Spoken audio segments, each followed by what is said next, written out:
านเงินเพื่อดำเนินโครงการรับซื้อน้ำนมดิบเพื่อการผลิตระยะที่ 2 ขององค์การส่งเสริมกิจการโคนมแห่งประเทศไทยวงเงิน600ล้านบาทจากกองทุนสงเคราะห์เกษตรกรแล้วคาดว่าจะเข้าสู่ที่ประชุมคณะรัฐมนตรีได้ในสัปดาห์หน้าทั้งนี้เพื่อเร่งแก้ไขปัญหาความเดือดร้อนของเกษตรกรโคนมที่ได้รับผลกระทบมาตั้งแต่เดือนตุลาคมที่ผ่านมาสำนักงานพัฒนาเทคโนโลยีอวกาศและภูมิสารสนเทศองค์การมหาชนคาดการณ์ความเสี่ยงการเกิดไฟป่าช่วงวันที่ 20-26 เมษายนพบ 5 จังหวัดมีพื้นที่เสี่ยงสูงสุดส่วนใหญ่เป็นพื้นที่ป่าอนุรักษ์และป่าสงวนแห่งชาตินายประกรณ์ อาภาพันธ์ผู้อำนวยการสำนักงานพัฒนาเทคโนโลยีอวกาศและภูมิสารสนเทศองค์การมหาชนหรือจิสดากล่าวว่าจิสดาได้ติดตามสถานการณ์จุดความร้อนทั่วประเทศอย่างใกล้ชิดพร้อมใช้แบบจำลองระบบสารสนเทศคาดการณ์ความเสี่ยงการเกิดไฟป่าช่วงวันที่ 20-26 เมษายนพบ 5 จังหวัดที่มีพื้นที่เสี่ยงสูงสุดได้แก่เชียงใหม่แม่ฮ่องสอนตากลำปางกาญจนบุรีส่วนใหญ่เป็นพื้นที่ป่าอนุรักษ์และป่าสงวนแห่งชาติซึ่งจำเป็นต้องเฝ้าระวังเป็นพิเศษสำหรับข้อมูลการวิเคราะห์นี้จะถูกส่งต่อไปยังหน่วยงานที่เกี่ยวข้องเพื่อใช้วางแผนบริหารจัดการเชื้อเพลิงในพื้นที่เสี่ยงจัดทำแนวกันไฟและเตรียมมาตรการป้องกันล่วงหน้าจะช่วยลดโอกาสการเกิดไฟป่าลดความรุนแรงของสถานการณ์และลดผลกระทบต่อทรัพยากรธรรมชาติและประชาชนได้อย่างมีประสิทธิภาพทั้งนี้จิสดายังคงติดตามสถานการณ์อย่างต่อเนื่องแบบวันต่อวันพร้อมรายงานข้อมูลเชิงพื้นที่สนับสนุนการตัดสินใจของทุกภาคส่วนในการป้องกันและรับมือไฟป่าเป็นไปอย่างแม่นยำรวดเร็วและทันสถานการณ์ปิยาพันธ์ยางเทียนรายงานสำนักงานพาณิชย์จังหวัดศรีสะเกษเตรียมออกหน่วยเคลื่อนที่จำหน่ายสินค้าธงฟ้าลดค่าครองชีพของประชาชนในช่วงวิกฤตพลังงานโลกสำนักงานพาณิชย์จังหวัดศรีสะเกษร่วมกับสำนักงานช่างตวงวัดสุรินทร์ลงพื้นที่ตรวจสอบสถานการณ์จำหน่ายก๊าซหุงต้มในพื้นที่อำเภอเมืองศรีสะเกษพบว่าปริมาณก๊าซมีความเที่ยงตรงเป็นไปตามกฎหมายกำหนดด้านราคาจำหน่ายถังขนาด15กิโลกรัมราคาปลีกอยู่ที่455บาทและถังขนาด48กิโลกรัมราคาปลีกอยู่ที่ 1,502 บาทโดยอาจมีค่าขนส่งเพิ่ม10บาทถึง15บาทตามระยะทางขณะเดียวกันผู้ประกอบการมีการปิดป้ายแสดงราคาชัดเจนโปร่งใสอ่านง่ายเป็นไปตามประกาศคณะกรรมการกลางว่าด้วยราคาสินค้าและบริการการร่วมลงพื้นที่ครั้งนี้เพื่อสร้างความเป็นธรรมให้กับผู้บริโภคและการป้องกันการเอาเปรียบในช่วงค่าครองชีพสูงวีรชัยศิริกาสวทศรีสะเกษรายงานปิดไฟปิดแอร์เมื่อไม่ใช้ช่วยประหยัดค่าไฟลดการใช้พลังงานจบข่าวจันทิมาเจษฎาจิตพัฒนาอ่านรับฟังข่าวครั้งต่อไปเวลา 7:00 น.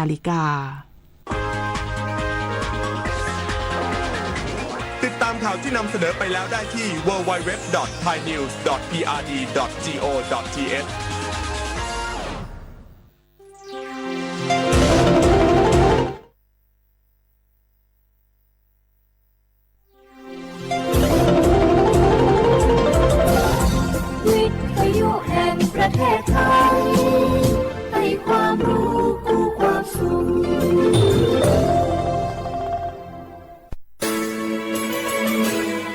สถานีวิทยุกระจายเสียงแห่งประเทศไทยจังหวัดเชียงใหม่ AM 1,476 กิโลเฮิรตซ์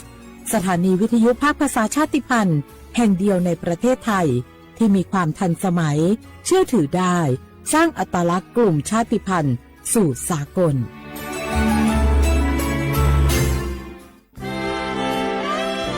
ตลอดประวัติศาสตร์ของชาติไทยพระมหากษัตริย์ไทยทรงเป็นพลังศรัทธาทรงทำนุบำรุงและอุปถัมภ์ศาสนาให้เป็นหลักยึดเหนี่ยวจิตใจของประชาชน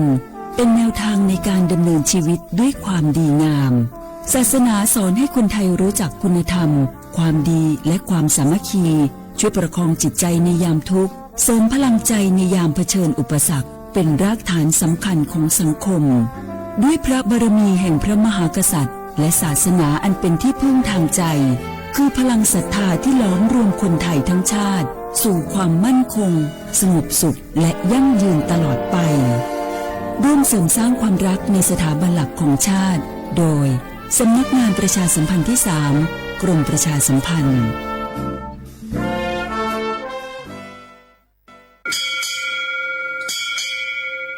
อ๋อโบดาจ้า โอเบโชเปอร์ เหมือสุงคา ก็ว่า เนาะซอง โอดูธรรมา สถานีวิทยุภาษาชาติพันธุ์แห่งเดียวในประเทศไทย ทันสมัยเชื่อถือได้ แล้วพบกันที่ สวทเชียงใหม่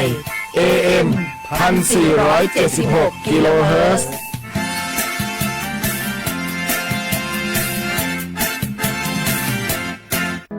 มะเร็งปากมดลูกรักษาได้ถ้าตรวจเจอระยะแรกหญิงไทยอายุ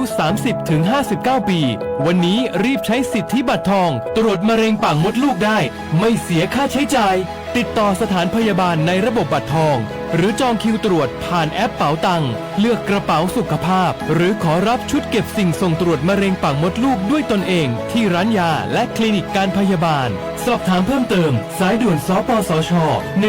1330ตลอด24ชั่วโมง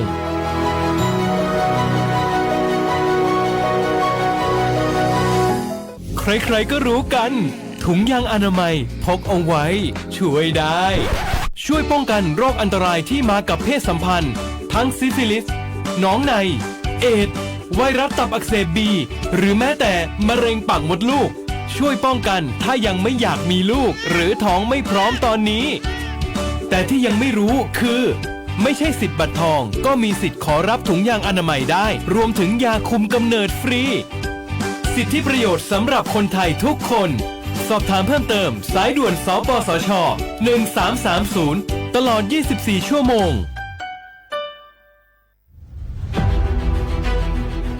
จังหวัดเชียงใหม่ขอความร่วมมือทุกภาคส่วนงดการเผาเพื่อลดปัญหาหมอกควันและมลพิษทางอากาศจากการเผาป่าและการเผาเศษวัสดุทางการเกษตรตามประกาศมาตรการสำคัญเพื่อควบคุมการเผาในพื้นที่ต่างๆโดยไม่อนุญาตให้มีการเผาใดๆทั้งสิ้นเพื่อเป็นการลดมลภาวะจากฝุ่นละอองขนาดเล็กหรือ PM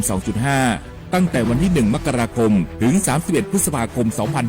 2569 หากจำเป็นสามารถลงทะเบียนขออนุมัติผ่านระบบไฟล์ดีและเบิร์นเช็คได้ฝ่าฝืนต้องระวังโทษจำคุกและปรับหรือทั้งจำทั้งปรับจังหวัดเชียงใหม่ส่งเสริมการใช้เทคโนโลยีในการจัดการขยะและเศษวัสดุทางการเกษตรเพื่อลดการเผาในอนาคตและสร้างสภาพแวดล้อมที่ดีขึ้นในระยะยาวหากพบเห็นการเผาในพื้นที่ห้ามเผาหรือพบผู้กระทำความผิดสามารถแจ้งข้อมูลได้ที่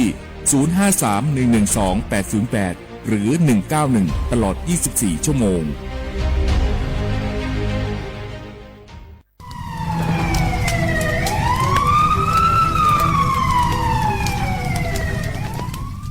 下话我们啥子判名我们家多去出边名嘛我们家吃懒来嘛是别人啊กูจะเปอร์เซ็นต์我们家我老做话家都错嘛อาที่เนี่ยว่าจะว่าโลสักเนี่ย我们家ปีกว่าจะมือดูทุกชมาอาที่เนี่ยก็สักทุกชมางอาที่พวกทุกชาไปที่มาข้อเนี่ย PA 2.5พิลามาอาที่เนี่ยว่าเราโชว์ให้โขนอยู่ในจ้าอาที่เนี่ยว่าเราโชว์เฮินนาพิลามามีความเสี่ยงจะไม่คือโรคหัวใจโดยว่ามันเลยโดยนี่คือสมองเสียมาโรคปอดใกล้มางอาที่บ้าง我们家มาสายาสถาบันวิจัยวิทยาศาสตร์อาที่เนี่ยคือเทคโนโลยีแห่งประเทศไทยย่าวุ้ยชมาคือมาคือแต่คนแรกยี่จ้าละโคอัตุทัดสูมีฉากขนาดมาอยู่จะมาเมื่อเขาลิบาลิมาเป็นซาบิวมันยี่จ้าสูงมันยังคือวชสำนักงานวิจัยแห่งชาติ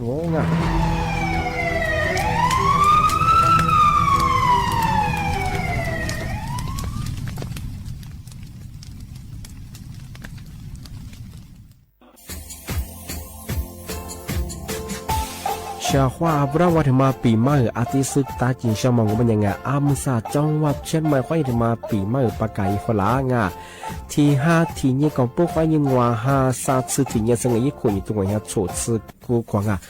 มาคืออาโตทัดโซดงกับปากกับเมียนเบสเปียลุมีโดขยันโดอาชิเปดงจัดสความแบบดิต้มดังอาโตทัดโซบงอาที่เนี่ยพื้นที่หรือตัวจางเป็นยังก็ยาระบบไฟดีค่อยนี้มาอนุญาตอยู่ไม่คือมาคืออาโตทัดโซดง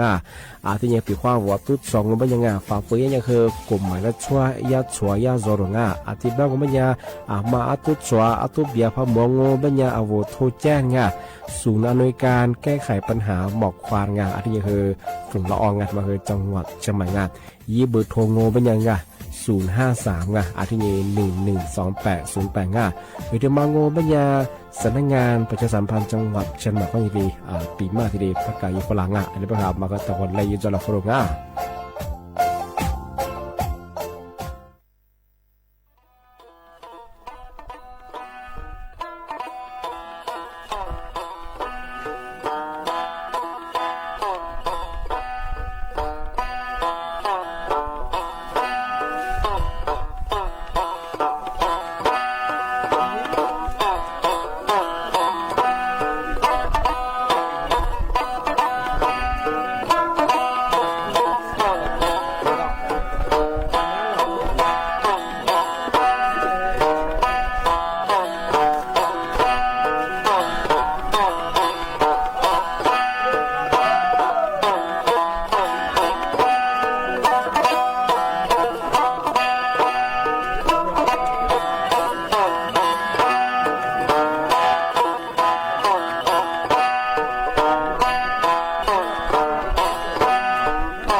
ลิซูปากาโกสถานีวิทยุกระจายเสียงแห่ง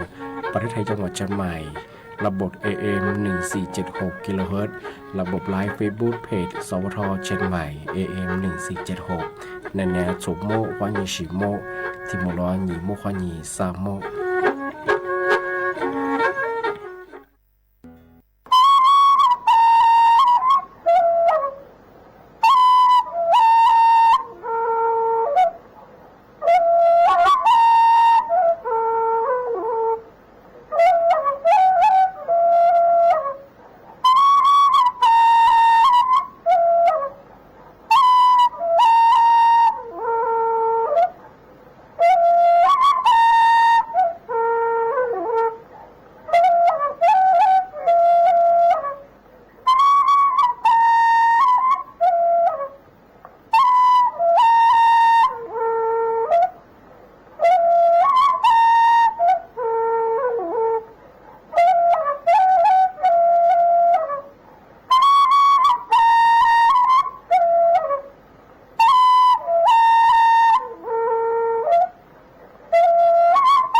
小伙伴他妈的是我拿了然后了出别么样的2021我出我2021我咋多别么样拿来比别个你是别么个他们和你别的个他也没吃着过小伙伴没吃这么我们家我就出年你听讲我们家嘛生哎嘛生嘛不就专门家我家一他妈才一的一女啦一的一对老主你我咋我还没长哎俺们上我们家我的没有小伙伴200年我100没吃我们家嘛3年咱一小们家嘛他们都在那个俺们他们都在那么年200年我都在那边的个我狮子是很棒的但是你都我们有了我们家我咋呗我咋了我呗服我了哎没吃和这么和这个小伙伴了出咋都对我们家在给我们家也不有抓手抓那次皮是做维他命抓手做哎这个做半年没吃这么和你半年子抓办哎这次嘛我们家啊基本没吃这么和你半我一对子一直被拉许多那边哎20周早都没吃都哎是你把你子没吃和面子装了出都在那么哎但半年小伙伴没吃这么都咱们我半年还是的整个小伙伴们是也看那个谁啥嘛为来去买说和把这装嘛等上班哎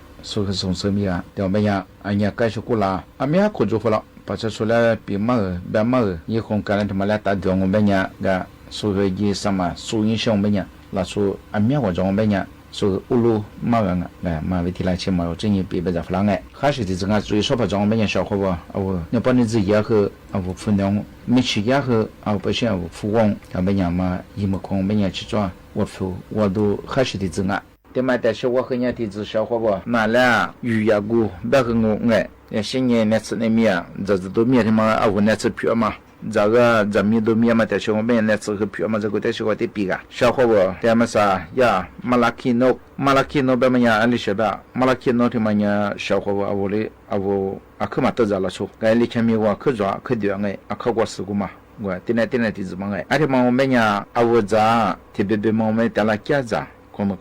怎么样别花个大家长哎俺们是一个绿茶俺的那个是你的么个和你吧当然你他个了这个都在和你可怎么样是这个哎他们我们呀怎么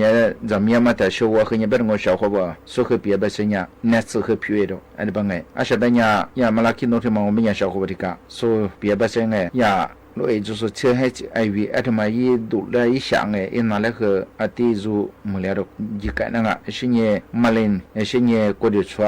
一个真的和早上去改当的帮哎说马拉基诺的嘛可过是别我的前面可对哎特别嘛也都在和装都在手中是没为嘛是你是我们带来呢我应该是我个皮塔和米和个皮塔的鱼光哎我们也鱼啥没得这个可么长哎是你那次在我们也小伙伴我对我ที่กาด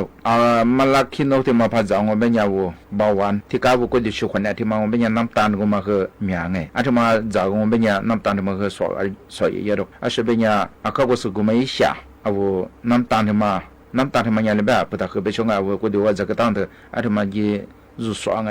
สิ่งบาวันนี่เถอะแล้วชาดาเนี่ยบาวันมาคือกาดาดอกสิ่งเนี่ยส่วนที่บ้าหัวยังไงอีจุลิวยังไงที่เนี่ยว่าใช้ชีวิตสุดตัวคืออาจจะมาคือที่คมเลยไงว่าใช้ชีวิตที่ตาจากอย่างที่ดวงเป็นยังมาชิมหางไงอาจจะมาคือข้างอาจจะมาคือนัดสืบพิจารณาที่มาว่าจะให้เจ้ากว่าบาวันนี่เถอะคือจะตั้งส่วนที่เป็นไงสิ่งเนี่ยที่มาแต่โชว์คือยังเป็นโรคHIV มันจะกูคืออันนี้ยุคนนี้ต้องว่าเห็นลิซินี่คนยังไงสุขสินิว我因查过嘛，手抽哎，ที่大年然后多后ที่自然说的呀，还是HIV 就是哎，现在嘛的后以后个人哎，开始下个年是路下个年天没就嘛涨哎，ที่我加多是因查加多ที่因查吃多的嘛，没呢，我一直咱们去甚至年行ที่办，我们不都做么年小伙伴和咱人哎，ที่嘛的小伙和你别我小伙伴，我咋个呢？我去没我们听没忘哎，讲起加过。是你南越南国天头苗没呀？说他妈咱我们呀，怎么和荷兰也是不定，怎么和抓到帮哎，怎么不就中间小伙伴和怎样哎？但是和你别人小伙伴，马林这个边呀，马林他妈来和改当帮哎，改大了。以前一多的自抓嘛，我边呀，的马林他妈来改当帮哎，个弗朗我伢抓小伙伴哎。个和嘛标我也嘛是哎一下一度过嘛装我们呀个嘛领他嘛来改当说的边哎个他嘛我们呀说边呀我一时一嘛是手过嘛带来你加多了现在的时候边咋多这个我去去荷兰的嘛咱们哎我偏个加上现在这个多少个咱们样这个天子小伙伴说一片马拉克诺看过视频的么呗，你这片啥这片达拉人哎，5个人啊我差不多的个人，而且呢出多了，而且我们讲我比那个头当啊，我比那个改大了。而且我和医师阿拉萨利斯达拉人哎，让我们讲的呀，那边的我比我们改当啊，阿里边啊我们头当了，都要了。但是那边我小伙伴啊我陪陪啊，我们讲哎，我一直一扎啊我们讲啦，提对嘛苦啊，这边讲三回标哎，提回达拉人阿拉抽gram做人这gram的话嘛。家人呢，我那天是家人呢，印差多了。而且我们讲啊，我陪陪嘛，陪多样啊，阿里边哎，而且的话，我们讲是这个我陪陪，你像我们讲说印差的嘛的多，说的边哎。要么的是我和你朋友小伙伴，这家我都拿过的过米哇，吃一粒粒吃，而且嘛我们讲说别的些个，我一试过嘛，一直的，但là 5个人，第后人哎。因查过嘛，也定说跑过嘛，来家个年天年没了，阿拉到我切过到我，而且也和当啊小伙伴哎，啊说啊看我说的嘛，这个也该看一遍嘛哎，比话啊我过去处也也发当我们讲哎小伙伴，啊这么个意思的了，因查出头，说的帮哎，天我们讲我过去专门和下来了。但是和提子小伙伴过去出啊，唯一让我们讲哎，意思一直过嘛提示的了人，一心都比较过度后过哎，而且呢。我差一片，阿里帮哎，阿他妈也够了，而且也没差6个人哎，阿拉说别的些呢，提花嘛那呢错做呢吃干，而且炸，而且呢加多日料太多，说的帮哎，而且样样啊我过去穿嘛很好两啊，的帮哎，而且呢我过去穿，过去过路过穿我们讲哎，而且而且不当我们讲意思。你自个嘛，就是到了你，俺一个块心头是多过，而且点来5个人哎，加多了，而且哎，加多人才出多我们讲，而且嘛和啊我觉得一过了块出差嘛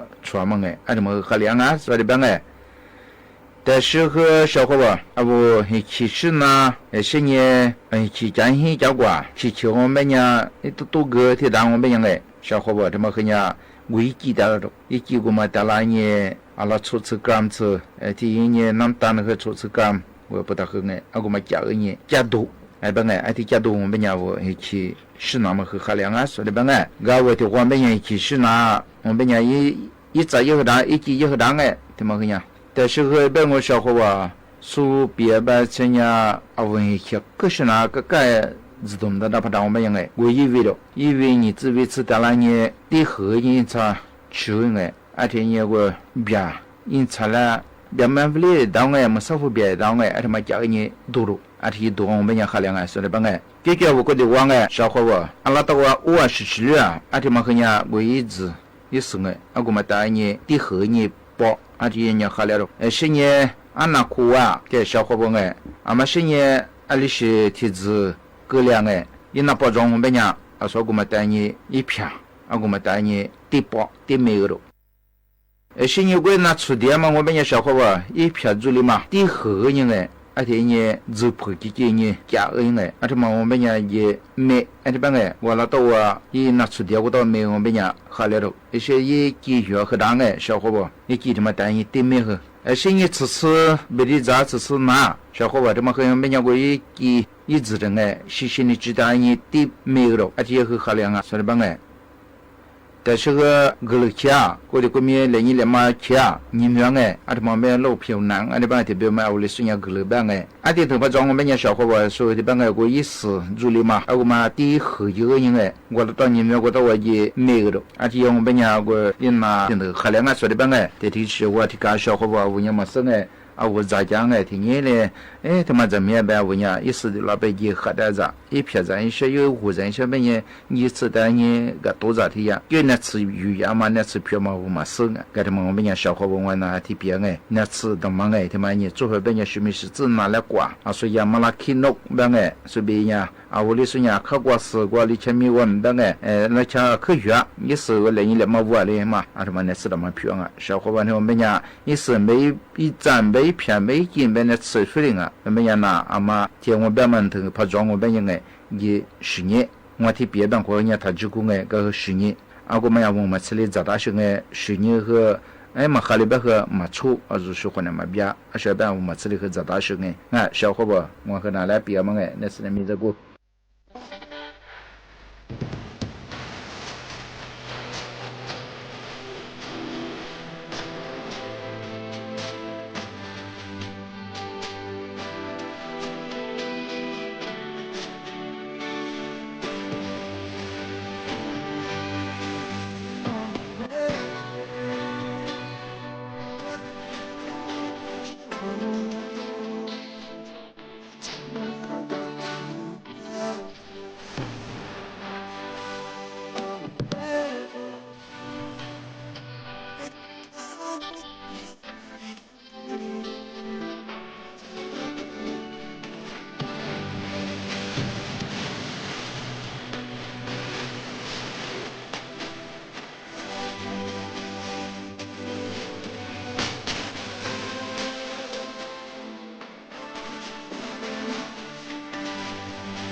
小伙伴，对嘛？但是我和我那俩不咋多这个下咱们但是我得比个，电话每年小伙伴不花账，花的账很苦瓜的，对嘛？洗个澡，别特别每年一年。户口，特别我们也吃罢了户口，的话管咋了？别提咋了，花的咋发了，别人说你别说你，做不别人我现在做嘛，我们人干着、绿着、鼓着，提来装小伙伴我和拿来不提的做别们人绿着，绿着别们人别花一年一次罢了嘛，我也没上战嘛一次把这一年交货嘛，我一啥事不晓，嘛我绿着我们家里绿着里1米多我家着和真牛，绿着我他妈那绿着和我和真牛，让我们家没啥的话真牛怎么样一让你让我们家如何咋发了，他们家里多里下着1米多，别问我哪边别问人小伙伴，别话别话啥事故嘛装一次把这一年的装嘛我们家面嘛别话我和拿来别们家300 gram。我和多年另外咱们另外吃嘛差不多是你我呀福建嘛是个没喝是呀是有烤是你的呀花吃一路都没的不个大的别人们家里提来打6个我小伙伴为提注意装慢慢人我里绿着我别花啥事个嘛带来人提你福建嘛是个嘛地河嘛我嘛姐姐白人呢是你的呀是有烤这么就100个人差不多各大各半100个人提你付的付不要那提怎么吃付个的提怎么吃我你们10块钱好我70块钱你们提是的提你带来你6米的咱你提要我们小伙伴和我他们那6嘛什么吃怎么样小伙伴对我们起码的花绿着都我们的不要我们家小伙伴在米里呀别花说别是顺的别是顺的很忙把那么里办小伙伴这么别花着到了下咱们这个小伙伴对我们家我下咱们跟我们家20花咋和我去电话咱怎么样嘛面花咋别怎么面我下着顾完我是下着个做和下着我们家你咋发了慢慢走其实下着个别你只下着人家着个别的我绿着你绿着的我是顾着你对我是些顾着和顾着别管我和咱们没下顾当我们家我麻烦了小朋友然后米里我们家我你们和在家在你什么装刚才我把小伙伴在下着嘛在过的小是你的嘛人小们家小伙伴我和拿来提子表别人咋不表我们家我老子地着我的说你老子地着提着白着提着你老子什么样嘛咋和这里咋个怎么样我老子嘛你们你和对到最近这个怎么老子在说样起嘛那说样我去录个跑就说我们老子的嘛可怎么的个小伙伴我老子的嘛和面子装做不别人我下着嘛也得别每年一直苦着去装所以一直苦着别我和听嘛小伙伴比老子别们家里地咱们我咱我们家这个可怎么你们学的干我那我对我别了我们家我咋说咋和怎么咋撇咋怎么我那做之后嘛做我们家怎么米我们家我那撇和面我这米之后和我们家那撇和怎么做我米和第一个人下的我多样小伙伴我和那俩老子别样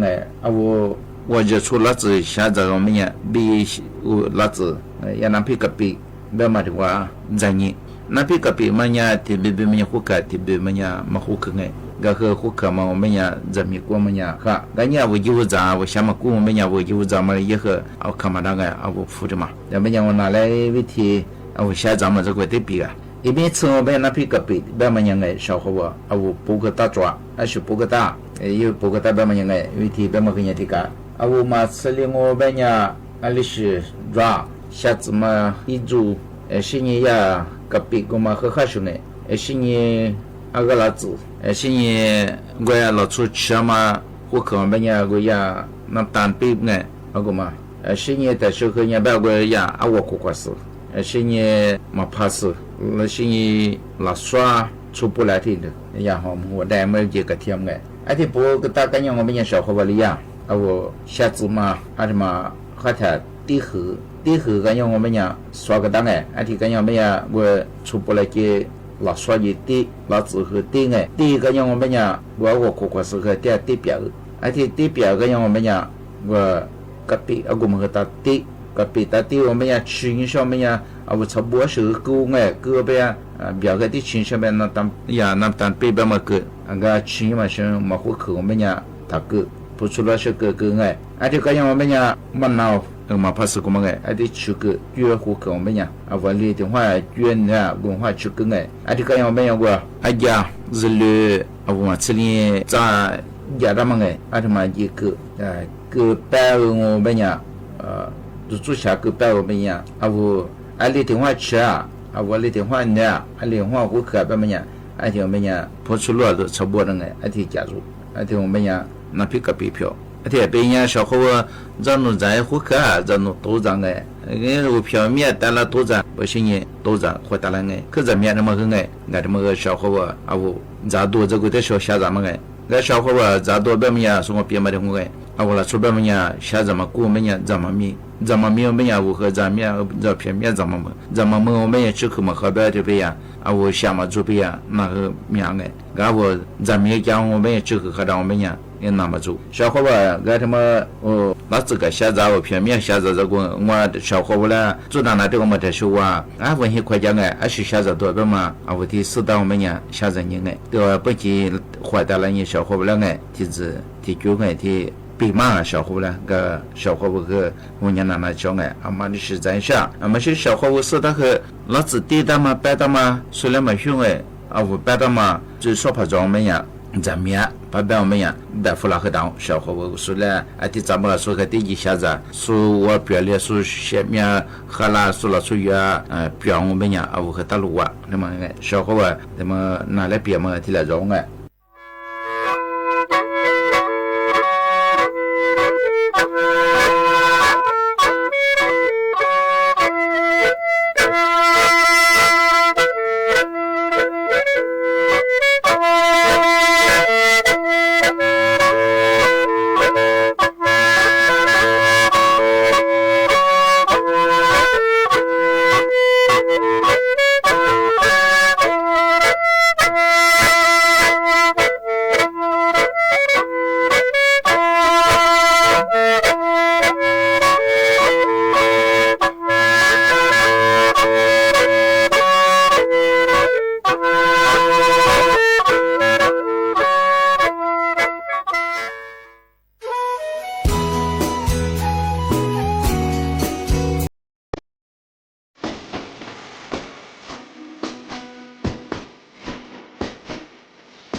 家，不是花在为别个啦，不是里那努他姐，不提住是家的啥啥，别个你话叫叫的，做你是子别记得。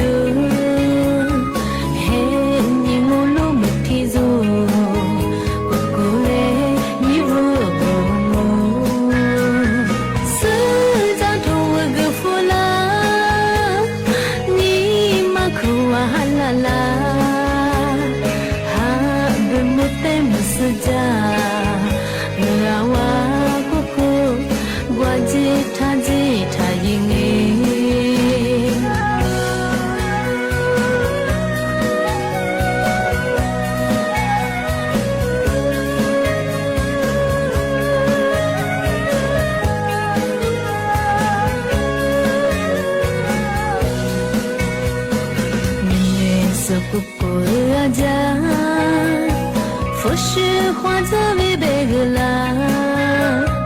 不是里那努他姐，不提住是家的啥啥，别个你话叫叫的，做你是子别记得，嘿你我路不提住。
มาพัว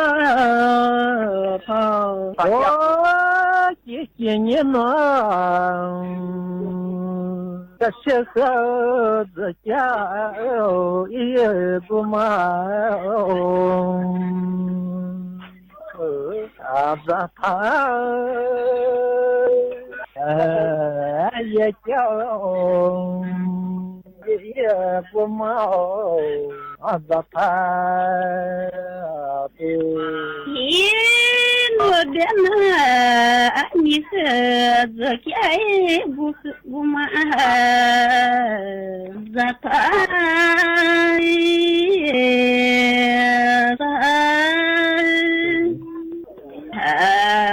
อย่าแค่กุมาจะตายโอ้จีเจียนช่างแต่เชื่อเขาเมื่อจะเจ้าก็เชื่อ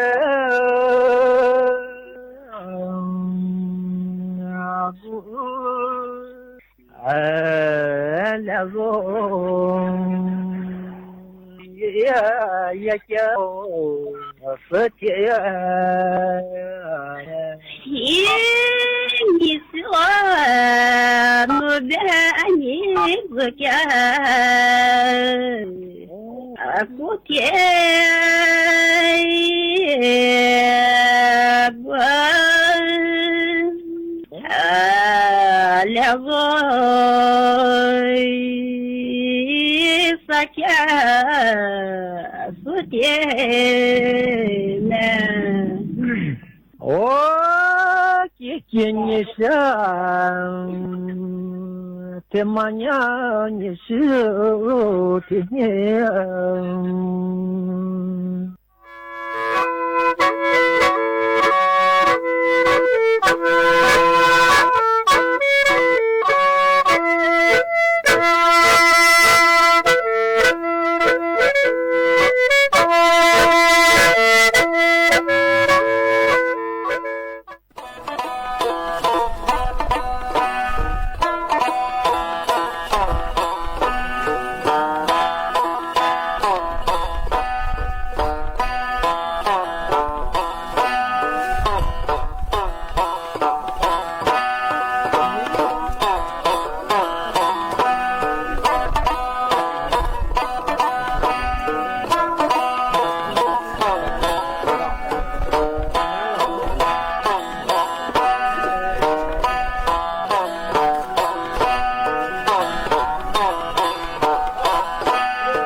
ถึง 11 กันยายน 2569 ยืนยันว่ากระบวนการทั้งหมดจะเสร็จสิ้นภายในวันที่ 21 กันยายน 2569 เพื่อนำร่างขึ้นทูลเกล้าและประกาศบังคับใช้เป็นกฎหมายซึ่งจะทันกำหนดวันที่ 1 ตุลาคม 2569 ที่เป็นวันเริ่มต้นปีงบประมาณใหม่อย่างแน่นอนวันที่ 21 กันยายนก็สามารถที่จะนำร่างขึ้นทูลเกล้าเพื่อประกาศบังคับใช้เป็นกฎหมายต่อไปจะเห็นได้ว่าไทม์ไลน์บรรทัดสุดท้ายเนี่ยคือ 21 กันยายนนะครับเพราะฉะนั้นกำหนดการที่จะเกิดขึ้นที่ตั้งหมุดหมายปลายทางไว้ว่างบประมาณปี 70 จะต้องใช้ทันปีงบประมาณปกติคือ 1 ตุลาคมก็ยังอยู่ในไทม์ไลน์ที่ได้ไล่เรียงไปพร้อมกันนี้นายพระดอนยังกล่าวถึงความคืบหน้าการจัดสรรงบประมาณเพื่อช่วยเหลือประชาชนผ่านโครงการต่างๆของรัฐบาลและกระทรวงการคลังโดยย้ำว่า โครงการที่เน้นการเยียวยาและช่วยเหลือประชาชนโดยตรงจะได้รับความสำคัญเป็นอันดับต้นๆตามนโยบายของสำนักงบประมาณสำหรับงบประมาณที่ปรับลดมาได้รัฐบาลจะนำไปสมทบเพื่อดำเนินโครงการไทยช่วยไทยซึ่งประกอบด้วยมาตรการเยียวยาหลากหลายกลุ่มเช่นกลุ่มเปราะบางการดูแลผู้ถือบัตรสวัสดิการแห่งรัฐจำนวน 13,400,000 คนโครงการคนละครึ่งพลัสหรือไทยช่วยไทยตั้งเป้าหมายผู้เข้าร่วม 20-30 ล้านคนทางกระทรวงการคลังและทางรัฐบาลเนี่ยมีโครงการในการเยียวยาพี่น้องประชาชนหลายโครงการมากนะครับซึ่งตรงนี้จะต้องใช้เงินจำนวนมหาศาลบางส่วนจะเสนอเข้ามาพร้อมคำขอที่กำลังจะขอที่ผมบอกว่าเดดไลน์คือวันที่1 พฤษภาคมบางส่วนจะนำเสนอเข้ามาขณะนั้นเลยเพราะฉะนั้นโครงการใดที่เป็นโครงการในลักษณะเยียวยาในลักษณะช่วยเหลือพี่น้องประชาชนและนำเสนอคำขอเข้ามาก็จะถูกการพิจารณาจากสำนักงบประมาณเป็นอันดับต้นตามนโยบายนะครับนายพระดอนยังกล่าวอีกว่าหลังจากหักงบประมาณรายจ่ายประจำเงินเดือนข้าราชการและงบผูกพันอื่นๆแล้วรัฐบาลจะมีงบประมาณส่วนที่นำมาบริหารจัดการเชิงนโยบายได้ประมาณ 700,000 ถึง 800,000 ล้านบาทต่อปีซึ่งเพียงพอต่อการขับเคลื่อนนโยบายกระตุ้นเศรษฐกิจที่วางไว้นันนภาแสนตุ้มรายงานสถาบันจัดอันดับความน่าเชื่อถือ Moody's ปรับเพิ่มมุมมองเศรษฐกิจไทยสู่ระดับมีเสถียรภาพตอกย้ำความเชื่อมั่นนโยบายรัฐและฐานะการเงินที่แข็งแกร่งนายเอกนิติธันประภาสรองนายกรัฐมนตรีและรัฐมนตรีว่าการกระทรวงการคลังเปิดเผยว่าสถาบันจัดอันดับความน่าเชื่อถือ Moody's ได้ประกาศปรับเพิ่มมุมมองความน่าเชื่อถือของประเทศไทยจากระดับเชิงลบเป็นมีเสถียรภาพพร้อมคงอันดับความน่าเชื่อถือที่ระดับ Baa1 ซึ่งสะท้อนถึงความเชื่อมั่นต่อทิศทางนโยบายและเสถียรภาพทางเศรษฐกิจของไทยที่ปรับตัวดีขึ้นโดยมีปัจจัยสนับสนุนหลักมาจากการลดลงของความไม่แน่นอนทางการเมืองแผนการปฏิรูปเชิงโครงสร้างที่ชัดเจนการคลี่คลายของความเสี่ยงจากปัจจัยภายนอกด้านภาษีศุลกากรและการฟื้นตัวของการลงทุนภาคเอกชนแม้สัดส่วนหนี้สาธารณะต่อ GDP จะมีแนวโน้มเพิ่มขึ้นจากการดำเนินนโยบายแบบขาดดุลแต่ประเทศไทยยังคงมีความสามารถในการชำระหนี้ในระดับสูงเนื่องจากโครงสร้างหนี้ส่วนใหญ่เป็นเงินบาทและมีอายุเฉลี่ยยาวประกอบกับฐานะการเงินต่างประเทศและเงินทุนสำรองระหว่างประเทศที่แข็งแกร่งซึ่งเพียงพอต่อการรับมือกับความผันผวนโลกการประเมินดังกล่าวตอกย้ำว่าเศรษฐกิจไทยกำลังเดินมาถูกทางโดยรัฐบาลจะยังคงเดินหน้าใช้มาตรการทางการคลังแบบมุ่งเป้าเพื่อช่วยเหลือประชาชนในระยะสั้นควบคู่ไปกับการเร่งปรับโครงสร้างและสร้างเครื่องยนต์ทางเศรษฐกิจใหม่เพื่อยกระดับศักยภาพการเติบโตของประเทศในระยะยาวอย่างเป็นรูปธรรมต่อไปกระทรวงพาณิชย์เตรียมกระจายสินค้าโครงการไทยช่วยไทยผ่านร้านค้ากองทุนหมู่บ้านตลาดนัดอำเภอและแพลตฟอร์มออนไลน์เพื่อให้เข้าถึงประชาชนในพื้นที่ห่างไกลตั้งแต่วันที่1 พฤษภาคมนี้นางสุภจีสุธรรมพันธ์รองนายกรัฐมนตรีและรัฐมนตรีว่าการกระทรวงพาณิชย์เปิดเผยว่ามาตรการช่วยเหลือประชาชนโครงการไทยช่วยไทยขณะนี้อยู่ระหว่างการจัดทำรายละเอียดเพิ่มเติมเมื่อสัปดาห์ที่ผ่านมาได้หารือร่วมกับกระทรวงมหาดไทยเพื่อวางจุดกระจายสินค้าครอบคลุมทั่วประเทศผ่านช่องทางระดับอำเภอซึ่งสามารถกระจายได้ถึง800อำเภอรวมถึงความร่วมมือกับไปรษณีย์ไทยใช้เป็นจุดกระจายสินค้าราคาประหยัดตลอดจนตลาดนัดรถเร่และรถพุ่มพวงเพื่อให้เข้าถึงประชาชนในพื้นที่ห่างไกลและในฐานะกำกับดูแลกองทุนหมู่บ้านยังได้พูดคุยกับนางสุขสมรวยวันธนิยกุลรัฐมนตรีประจำสำนักนายกรัฐมนตรีจะใช้ร้านค้าในกองทุนหมู่บ้านเข้ามารับสินค้าเพื่อกระจายไปยังหมู่บ้านเตรียมจดทะเบียนรับสมัครสินค้าชุมชนสินค้า SME และผู้ประกอบการรายเล็กให้เข้ามาอยู่ในโครงการนี้ด้วยเพื่อให้มีพื้นที่ในการผ่องถ่ายสินค้านอกจากนี้กระทรวงพาณิชย์อยู่ระหว่างคัดเลือกสินค้ารวม 2,000 สินค้าเพื่อนำไปขายบนแพลตฟอร์มออนไลน์รวมทั้งยังมีคูปองลดราคาสินค้า ซึ่งขณะนี้อยู่ระหว่างการพูดคุยเจรจาเตรียมการให้มีความพร้อมทั่วประเทศจะเริ่มดำเนินการให้ได้ภายในวันที่ 1 พฤษภาคมนี้เพราะฉะนั้นการทำเช่นนี้ก็เป็นการทำให้มีสินค้าราคาประหยัดเป็นทางเลือกสำหรับสินค้าอุปโภคบริโภคให้ทุกพื้นที่โดยที่ไม่ได้ไปกระทบกับกลไกนะคะเพราะว่าเราจะขายไปตามช่องทางของโชห่วยตัวเล็กตัวน้อยในพื้นที่ต่างๆทั่วประเทศอธิบดีกรมการค้าภายในระบุมาตรการเพิ่มสัดส่วนการใช้ไบโอดีเซลช่วยเพิ่มความต้องการใช้น้ำมันปาล์มเป็น 100,000 ตันต่อเดือนนายวิทยากรมณีเนตรอธิบดีกรมการค้าภายในเปิดเผยภายหลังการประชุมคณะอนุกรรมการบริหารจัดการสมดุลน้ำมันปาล์มครั้งที่ 3/2569 ว่าที่ประชุมได้หารือถึงสถานการณ์ความตึงเครียดในภูมิภาคตะวันออกกลางซึ่งส่งผลกระทบโดยตรงต่อราคาพลังงานในตลาดโลกที่ปรับตัวสูงขึ้นทำให้รัฐบาลมีแนวทางในการนำน้ำมันปาล์มมาใช้เป็นพลังงานทดแทนมากขึ้นโดยขยายสัดส่วนการใช้น้ำมันไบโอดีเซลเป็น B7 และ B20 ซึ่งช่วยดึงความต้องการใช้ปาล์มเพื่อพลังงานในประเทศให้เพิ่มขึ้นเป็น 100,000 ตันต่อเดือนชดเชยยอดการส่งออกที่ชะลอตัวลงเหลือ 90,000 ถึง 100,000 ตันอันเป็นผลจากความผันผวนของราคาปาล์มน้ำมันดิบในมาเลเซียและค่าเงินบาทแข็งค่าทั้งนี้เพื่อรองรับผลผลิตที่จะออกสู่ตลาดสูงสุดในเดือนพฤษภาคมนี้กว่า 2.506 ล้านตันภาครัฐได้เร่งขยายสถานีบริการน้ำมัน B20 ให้ครบ 200 แห่งภายในสิ้นเดือนเมษายนเพื่อช่วยดูดซับผลผลิตควบคู่ไปกับการบูรณาการข้อมูลร่วมกับกระทรวงที่เกี่ยวข้องแบบวันต่อวันเพื่อรักษาสมดุลห่วงโซ่อุปทานการใช้ B20 และ B7 ในรอบนี้เนี่ยอาจจะมีการดำเนินการเป็นระยะยาวมากกว่าในอดีตนะครับแต่ว่าจะมากน้อยแค่ไหนมันเป็นภาพของอนาคตที่เราคงจะต้องติดตามแล้วก็บริหารจัดการนะครับในส่วนของกรมการค้าภายในก็คงจะต้องดูแลทุกภาคส่วน